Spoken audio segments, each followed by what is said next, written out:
Buenos días. Hoy vamos a ver otra clase de trauma ocular en esta sección de el curso de retina para los residentes. Y vamos a abordar dos temas que me han pedido que se aborden en este caso, que son dos temas importantes. Uno es el cuerpo extraños intraoculares y el otro es el de eh, alteraciones traumáticas del cristalino. Entonces vamos a empezar con el de cuerpos extraños intraoculares. Como ustedes saben, la mayoría de las condiciones responsables del estado funcional final del globo ocular sucede al momento del traumatismo. Si el momento del traumatismo transfiere suficiente fuerza al globo ocular que cause el daño, que es responsable realmente de gran parte del estado funcional de ese ojo. Pero hay otra parte que no es, eh, que no es responsable directamente del traumatismo, sino todas las reacciones de inflamación y de cicatrización que vienen después. Y esas son las que podemos nosotros modificar y prevenir, de alguna forma alterar la vía, la ruta natural, digamos, de esta enfermedad y tratar de conseguir un mejor resultado. Y dentro de esto entra el manejo de los cuerpos extraños intraoculares. Tradicionalmente, históricamente, digamos, existía el síndrome de Hollywood, que yo le llamo, que era, si ustedes ven cualquier película de vaqueros o de las películas de guerra, pues el hecho era sacar la bala, ¿no? Si uno sacaba la bala, ya todo estaba arreglado y todo, y el paciente iba a estar bien. Y no es cierto. O sea, sacar la bala hoy en día no es suficiente. En esa época era lo único que se podía hacer, no teníamos herramientas para hacer nada más y probablemente prevenía en cierta forma algo de la infección, pero hoy en día sabemos que las alteraciones traumáticas del globo ocular son mucho más complejas y sacar simplemente el cuerpo extraño intraocular no es suficiente. Existen varias controversias de cuáles cuerpos extraños deben retirarse, cómo deben retirarse, en qué tiempo deben de retirarse y cómo manejar la patología asociada, y vamos a abordar cada uno de estos temas. ¿Cuáles cuerpos extraños deben de retirarse? Bueno, cuando son agudos, prácticamente todos. La idea general es que nadie quiere vivir con un pedazo de algo adentro de su ojo. Ese pedazo de algo puede causar muchos problemas y en general todos los cuerpos extraños en forma aguda nos gusta sacarlos. Ahora, obviamente existen muchas excepciones que ahorita vamos a ver, pero en general, como principio, todos los cuerpos extraños agudos deben ser extraídos. Los crónicos dependen de varios factores, del tiempo, de su composición, de qué tan móviles están dentro del ojo y el estado general del ojo. Y aquí les enseño un ejemplo. Aquí tienen una fotografía de un fondo ocular que se ve bastante lastimado, con una cicatriz, con una reacción fibrosa bastante importante, y ahí ven un cuerpo extraño, no sé si lo llegan a ver, ahí en el centro, aquí está el cuerpo extraño, y esto es la mitad de un diábolo. La mitad del diábolo está dentro del ojo, la otra mitad del diábolo está prácticamente afuera del ojo en la parte posterior. ¿Ustedes creen que sacar este cuerpo extraño le va a causar algún beneficio? ¿Le vamos a dar algún beneficio a este paciente? Realmente no, esta retina está prácticamente inservible, no hay forma de repararla, y sacar el cuerpo extraño solo vamos a acabar de lastimar más el ojo y probablemente llevarlo a la tisis, que por ahorita no lo está. Entonces, este ojo, aunque sea cosméticamente, al paciente le sirve, y sacarle ese cuerpo extraño en ninguna forma le va a beneficiar. Entonces, un ojo con una herida abierta está sujeto a daño severo, no solo por el evento original, sino todos los factores asociados, como ya dije, inflamación, infección principalmente, y esos son los factores que sí podemos modificar para alterar el resultado final. ¿Cuándo hay que tratarlos? Bueno, una herida abierta siempre hay que cerrarla. Si está autosellada con el tejido entrampado, obviamente hay que liberarlo. Hay que restablecer el ojo a su eh, estado anatómico lo más normal posible, ¿sí? Entonces siempre hay que cerrar una herida de estas.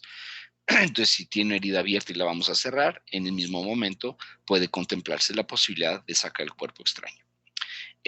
Cuando existe endoftalmitis es una urgencia, y eso es un dato importante que nos dice que tenemos que sacar ese cuerpo extraño lo más pronto posible. Si existe un desprendimiento de retina con vitreoretinopatía proliferativa o sin ella, pero que tiene alto riesgo de desarrollarla, también es importante sacar ese cuerpo extraño. Y no solo sacar el cuerpo extraño, sino quitarla ya lo es posterior y poner esa retina en las mejores condiciones posibles para que el desprendimiento de retina o no suceda o lo compongamos y no tenga vitreoretinopatía proliferativa. Y también existen las toxicidades por ciertos materiales, principalmente la siderosis y la chalcosis. La chalcosis es, como ustedes saben, la toxicidad por cobre, la siderosis por iones de fierro. Ambas son tóxicas, sumamente tóxicas para la retina.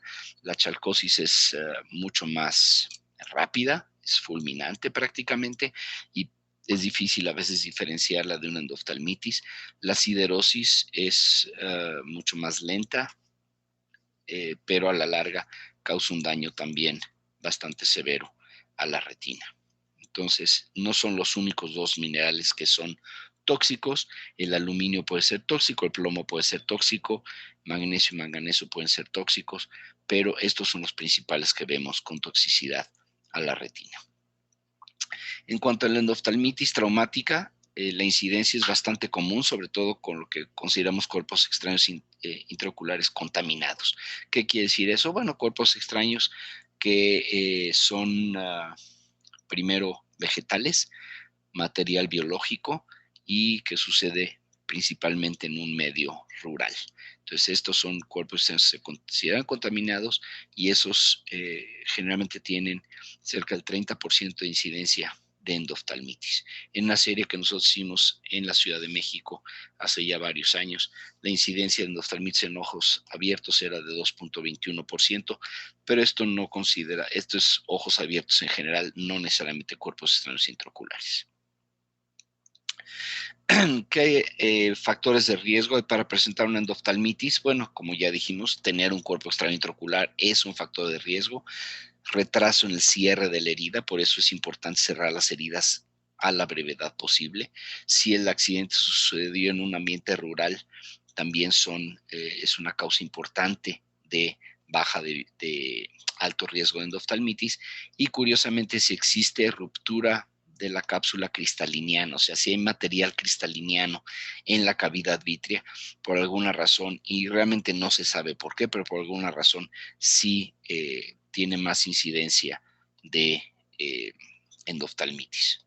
También otro factor que se asocia es edad mayor, o sea, gente mayor tiene mayor incidencia de endoftalmitis. Ahora, ¿por qué la endoftalmitis traumática es tan difícil de tratar?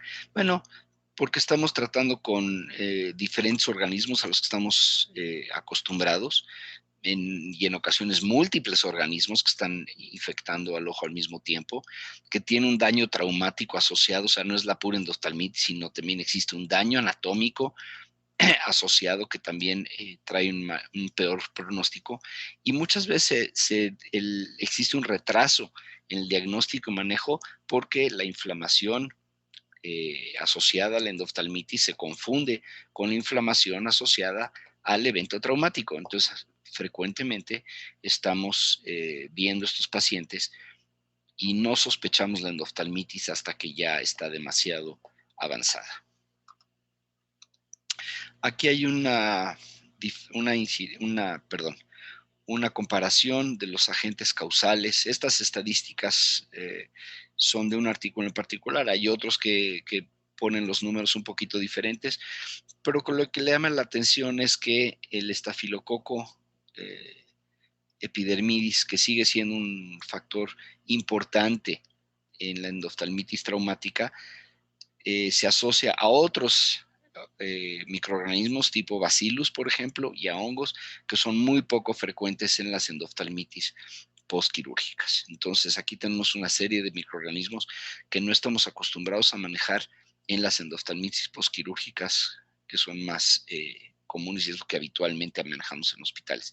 Las endoftalmitis traumáticas tienen una serie de microorganismos que no estamos muy acostumbrados a manejarlos y además en ocasiones son múltiples microorganismos los que están afectando al mismo tiempo. Entonces tenemos bacillus, tenemos hongos y múltiples organismos simultáneos que pueden estar causando este tipo de endoftalmitis. Entonces, al manejar el trauma se debe mantener un alto índice de sospecha, ya que los efectos del trauma pueden mascarar los datos de una infección. ¿Okay? Y los ojos que desarrollan endoftalmitis generalmente muestran datos de la inflamación de la endoftalmitis desde el inicio. O sea, cuando vemos un paciente y al final de cuentas acaba desarrollando endoftalmitis y realmente nos fijamos, nos vamos a dar cuenta que ya traía datos de la endoftalmitis desde antes y se nos fueron, no los quisimos ver.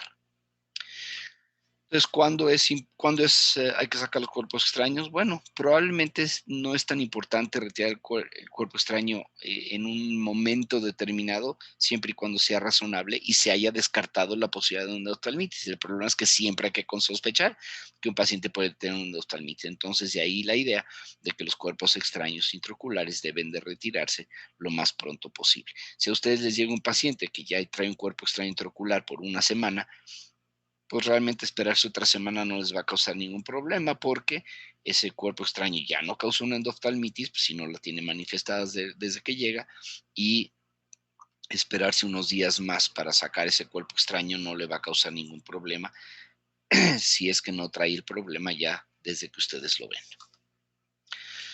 Aquí tenemos algunos ejemplos. Aquí a su izquierda tiene un cuerpo extraño intracristaliniano que afortunadamente no ha causado una catarata y ahí está inerte, no está causando ningún problema. Y aquí tiene otro cuerpo extraño que es una piedra clavada o adosada sobre la retina, ya hizo una reacción de cicatrización alrededor. Y esos son cuerpos extraños que realmente se pueden quedar ahí toda la vida. Ahora, desgraciadamente algunos de estos sí son metales, sobre todo fierro, y sí pueden causar una endoftalmitis, entonces, perdón, una endoftalmitis, una siderosis, y sí se considera que estos son tóxicos, entonces se pueden seguir con electroretinogramas periódicos para ver si está causando toxicidad y ante la primera evidencia de toxicidad se pueden retirar. Tenemos otros pacientes que pueden parecer inocuos. Aquí tiene un paciente que llega con una herida corneal y una catarata total, obviamente un cuadro que sugiere la presencia de un cuerpo extraño intraocular. Se reparó, se quitó el cristalino, se suturó la herida, se sacó el cuerpo extraño y 3 días después llega con un pequeño hipopión que se ve aquí, y cuando vemos el fondo se ven todos estos puntitos blancos que están flotando por ahí, que son leucocitos, y esta abscesito en vitrio un poco más afuera, se ve la hiperemia de la papila, etcétera. Es un cuadro endoftalmitis que está empezando y requiere atención inmediata. Y esto se presentó 3 días después de haberse hecho la vitrectomía para la remoción del cuerpo extraño. Entonces, en general, cuando tenemos un paciente, debe cerrarse la pared, ¿sí? La herida de entrada, digamos, y tratar de resolver todos los problemas en una cirugía si la visualización no los permite. ¿Qué quiere decir eso? Bueno, extraer el cuerpo extraño, retirar la hialoides posterior, con lo cual bajamos la carga bacteriana, la carga de endotoxinas, etcétera, y podemos resolver todos los problemas asociados al traumatismo en la misma cirugía. Entonces, en general, si tenemos un cuerpo extraño intraocular, se puede, y si se puede abordar todo de un jalón, es lo indicado. ¿Qué problemas tenemos para esto? Bueno, que no siempre tenemos ni el quirófano, ni el cirujano, ni el personal paramédico experimentado y acostumbrado a hacer este tipo de cirugías, así es que no siempre se pueden hacer. Si se pueden hacer, si tienen la experiencia y están cómodos con realizarlo, deben de hacerlo todo de un jalón. Si no, es importante cerrar la herida, mantener al paciente con antibióticos tópicos una vez cerrada la herida y sistémicos, y enviarlo para la remoción del cuerpo extraño y manejar todo el resto de la patología intraocular en una segunda cirugía. En cuanto al diagnóstico, la mejor forma de localizar un cuerpo extraño intraocular es viéndolo directamente, pero si no tenemos esa posibilidad porque tiene una hemorragia in vitro, una catarata total, entonces probablemente el mejor estudio que nos da información sobre la presencia o no y la localización de un cuerpo extraño intraocular sería la tomografía axial computada, pero hay que saberla pedir. Se piden cortes finos de 1 milímetro, traslapados uno con otro, ¿sí? Si los cortes que hacen normalmente de órbita de 5 milímetros, honestamente aquí no les sirven de nada porque los cuerpos extraños son muy pequeños y se pueden perder. La ecografía es un excelente método diagnóstico adicional que lo tenemos mucho más accesible en el hospital y por lo tanto lo usamos muchísimo más, pero no siempre nos da una idea clara de la localización y de la patología asociada. ¿Ok? ¿Qué antibióticos usamos para tratar de prevenir una endoftalmitis? Bueno, tópicos siempre y cuando se haya cerrado la herida. No usamos antibióticos o ningún medicamento tópico si la herida está abierta, ¿ok? Pero sí podemos usar medicamentos intravenosos. Las ceftazidima y vancomicinas penetran al ojo, al igual que las fluoroquinolonas de cuarta generación, que hoy en día estamos usando mucho la moxifloxacina. Y a la hora de la cirugía, a mí me gusta usar la misma solución de ceftazidima y vancomicina en la solución de infusión para ir irrigando la cavidad vítrea al mismo tiempo que estoy haciendo la vitrectomía. Esto lo considero cuando voy a hacer la vitrectomía y cuando existe alto riesgo de presentar una endoftalmitis. Si tenemos una endoftalmitis y requiere continuar con la medicación intravítrea, generalmente se usa la vancomicina y la ceftazidima, que dan buena cobertura tanto para gram positivos, para gram negativos y para bacillus. ¿Sí? A veces se recomendaba el uso de la clindamicina para bacillus. Se ha visto ya una gran resistencia a este antibiótico y a veces tenemos que asociar la vancomicina con alguna medicamento tipo amicacina o gentamicina intravitreos, aunque sabemos que son tóxicos, pero con bacillus a veces nos vemos forzados a usarlos. Hoy en día estamos usando más las fluoroquinolonas de cuarta generación, o sea, básicamente la moxifloxacina intravítrea, que sí tiene cobertura para bacillus, para gram positivos y para gram negativos, aunque estamos empezando a ver ya cierta evidencia de resistencia. Aquí les quiero mostrar un par de videos. Es un paciente que tiene un cuerpo extraño intraocular y se ven los pasos básicamente de la cirugía. Aquí ven la vista del polo posterior, aquí está el cuerpo extraño, lo ven en la porción inferior y nasal a la papila. Entonces estamos haciendo la vitrectomía. Estas son películas viejas, estamos usando calibre 20. Hoy en día ya generalmente no usamos estos calibres, pero la técnica es la misma. Entonces, el chiste de la remoción de un cuerpo extraño es primero liberar el cuerpo extraño de sus adherencias vítreas para que a la hora de jalarlo no jalemos vitrio. Pero hay otras partes que son importantes en la cirugía, como verán, y básicamente es el retiro de la hialoides posterior. Entonces ahí estamos tratando de liberar las adherencias del vitrio al cuerpo extraño, pero sigue pegado a la hialoides, entonces ahí estamos despegando la hialoides, pues ya vean cómo se levanta el cuerpo extraño junto con la hialoides. ¿Okay? Entonces es importante este paso en la cirugía para tratar de evitar mayores problemas en el futuro.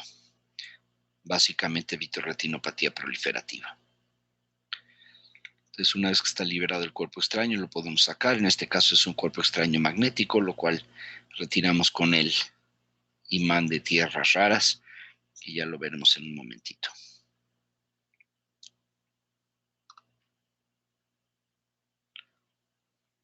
Ahí estamos checando que realmente haya quedado toda esta zona de daño a la retina libre de vitrio y que el cuerpo extraño no esté adherido a esa zona. No queremos jalar el cuerpo extraño y jalar todo de un mes. Ahí está el imán de tierras raras, el cuerpo extraño está pegado ahí. Vieron que se quedó ahí una capsulita fibrosa que es donde estaba el cuerpo extraño encerrado. Ahí está el cuerpo extraño, ese se manda a cultivo. No lo peguen al expediente, en teoría debemos mandarlo a cultivo. Y fíjense el daño que dejó aquí en la retina y coroides. Aquí hay inclusive una pequeña herida retiniana. Entonces es importante, cuando no estamos exacto en el polo posterior, a mí me gusta rodearlos con láser, aunque estrictamente el polo posterior no se requiere láser si es que despegamos la hialoides. Aquí vi la retina tan dañada, esta retina blanca se puede hacer un agujero, entonces sí prefiero rodearlo de láser. Y ya con eso terminamos la cirugía.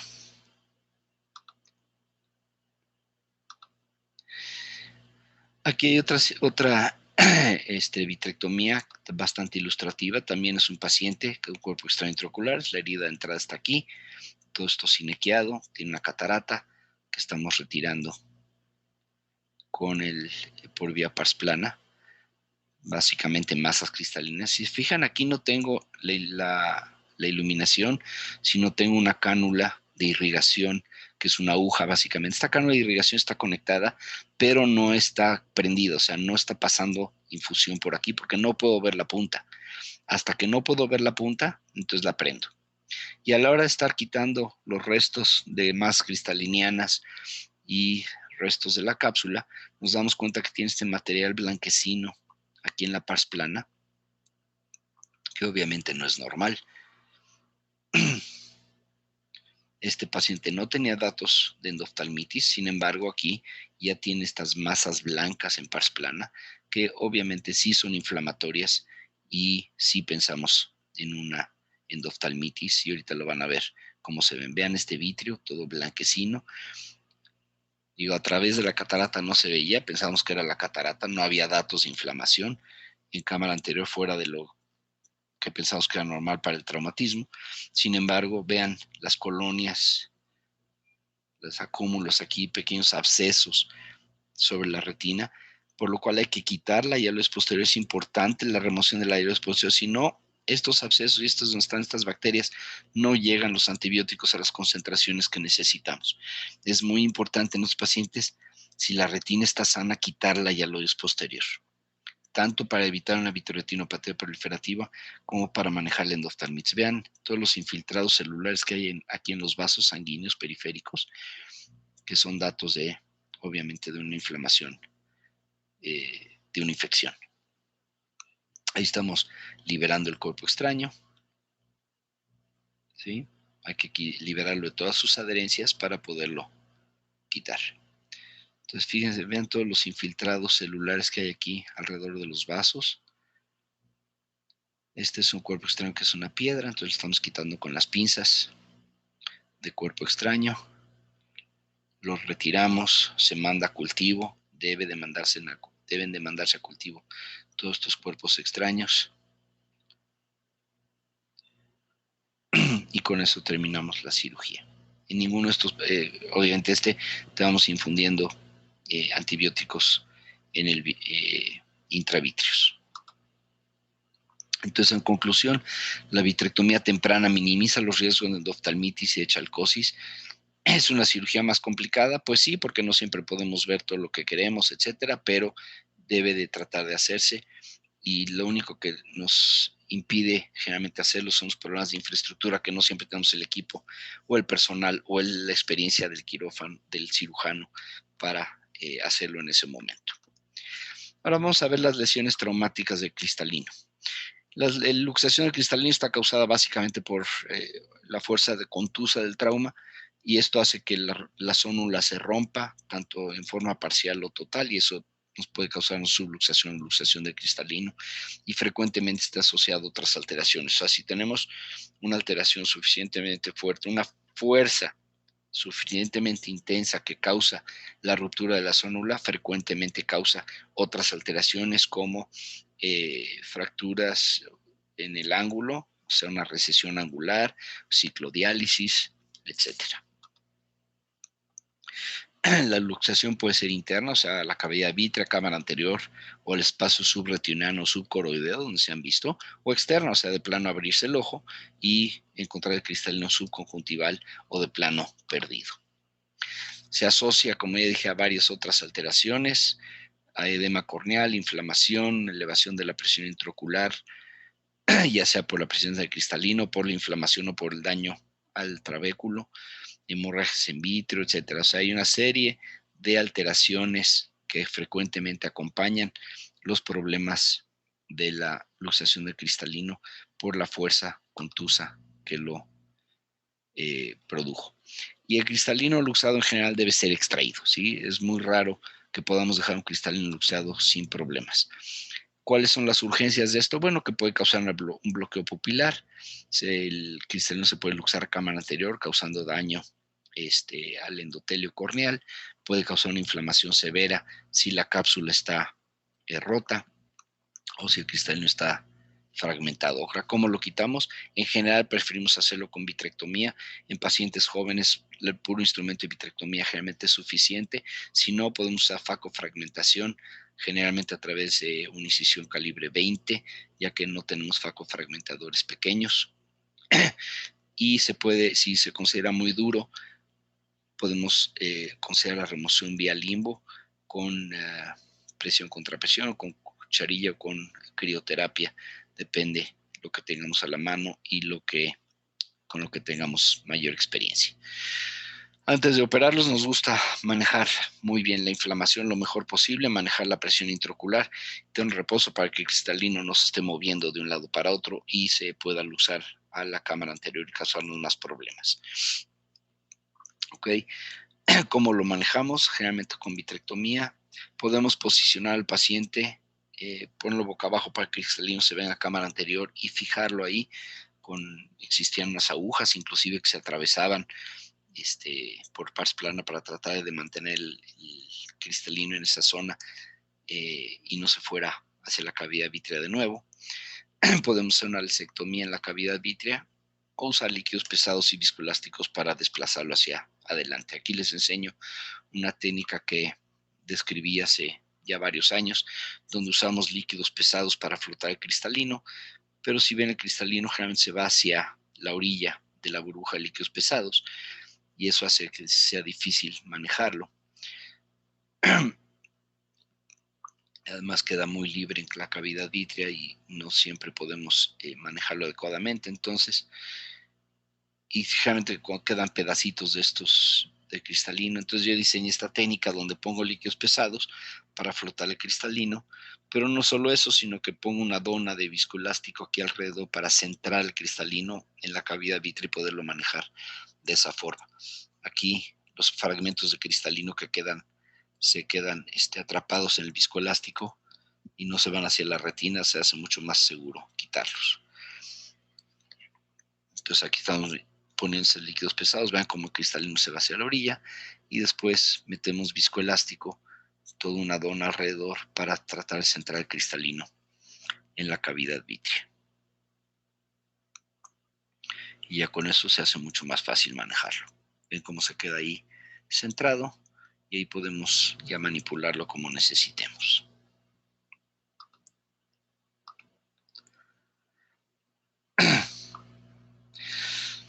Ok, entonces, ¿qué consejos para hacer esto? Bueno, liberar el cristalino del vitrio circundante. Se puede dejar un colchón, hay gente que lo prefiere dejar un colchón de vitrio posterior por si el cristalino se mueve mucho, no lastime la retina. Generalmente yo lo hago con líquidos pesados. Es importante siempre que hacemos estas vitrectomías retirar siempre la hialoides posterior, ya sea antes o después de quitar el cristalino, pero siempre quitar la hialoides posterior. Retirar el cristalino de la superficie con succión, no activar el faco cuando estamos quitando pedazos de cristalino adheridos a la retina. Usar alta succión y baja faco para que no esté botando el cristalino y me gusta usar líquidos pesados y viscoelástico para estos pacientes. Y el chiste es cómo los vamos a rehabilitar. Estos pacientes pueden rehabilitarse con anteojos si son monoculares, con lentes de contacto, lente intraocular ya sea en cámara anterior o posterior suturado, porque la gran mayoría de estos se quedan sin cápsula. Existía la posibilidad antes de hacer una epikeratofaquia, que era suturar una córnea graduada, digamos, sobre su córnea natural para eso, pero esto ya prácticamente no existe. El lente intraocular no se recomienda en menores de 1 año si existe alto riesgo de seguir recibiendo traumatismos en ese ojo, si hay una inflamación severa, si hay riesgo de endoftalmitis. no queremos tener un cuerpo extraño adentro con endoftalmitis. Si existe daño importante a la córnea o a la esclera, riesgo de hipema, pérdida importante de iris, etc. Entonces hay varias contraindicaciones para poner lente intraocular, sobre todo si no podemos garantizar que el polo posterior esté estable y tranquilo. Si vamos a tener que trabajar en el polo posterior, es mucho más fácil trabajarlo sin lente intraocular que con el lente puesto. ¿Okay? Entonces no sé si existe alguna duda, por favor, me la hacen saber.